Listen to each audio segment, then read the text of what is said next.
Drevna crnogorska prijestolnica Cetinje je bila 5. stanica na putu traganja za rješenjem jugoslovenske krize.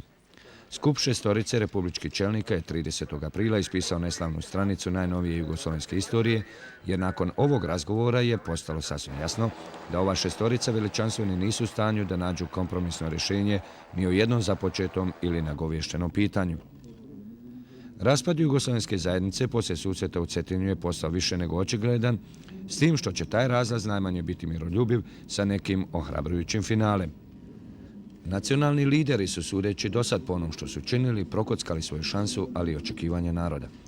Dovoljno je samo reći da već po 3. put razgovaraju o referendumu, a da nisu skrojili ni jedan zajednički model koji bi bio prihvatljiv za sve, jer su nesposobni da se pomjere sa svojih pozicija. Nacionalne vođe se striktno drže one poslovice zavadi pa vladaj, jer samo tako su još u stanju da varaju mase gladnih, nudeći opijenost pod nacionalnim barjakom. Na taj način uspijevaju gladni Srbin i gladni Makedonac, gladni Hrvat i gladni Bosanac da zaborave da im stomaci isto krče, te će zbog toga ako treba i da ginu za svoju pokradenu republiku i obespravljenu naciju. Koliko se šačica nacionalnih lidera igra sa 24 miliona građana Jugoslavije, pokazalo se i na konferenciji za štampu, jer je većina od njih smatrala da se ne osjeća odgovornim ako bi došlo do građanskog rata. Što se mene tiče, ne. Jer oni koji plaše građanskim ratom bježe od demokratskog rješenja svih problema. Mislim da realnost građanskog rata postoji, ali mislim da ja ne snosim odgovornost za takav razvoj stvari.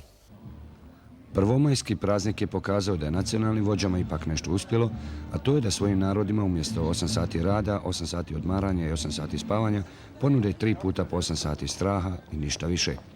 Zato je referendum zakazan za kraj maja u stvari obična farsa i laž, jer nacionalnim liderima nije pošlo za rukom čak ni da se dogovore oko zajedničkog teksta po kojem bi građani Jugoslavije mogli da odluče o opstanku, odnosno raspadu zemlje. Dok su predstavnici Srbije i Crne Gore zadržali stanovište da referendum treba održati u svim republikama istog dana, a Makedonija čak tražila odlaganje, Franjo Tuđman je nagovijestio sprovođenje referenduma u Hrvatskoj za 19. maj, dok je slovenački nacionalni vođa Kučan ostao pritom da je slovenački narod plebiscitom već odlučio, a to je postupak sporazumnog razdruživanja od Jugoslavije. Izgleda da ipak ljudi drugačije misle o sudbini zemlje. Ja sam samo za Jugoslaviju, za referendum nisam. Nek narod odluči, reći on svoje. Mora biti Jugoslavije.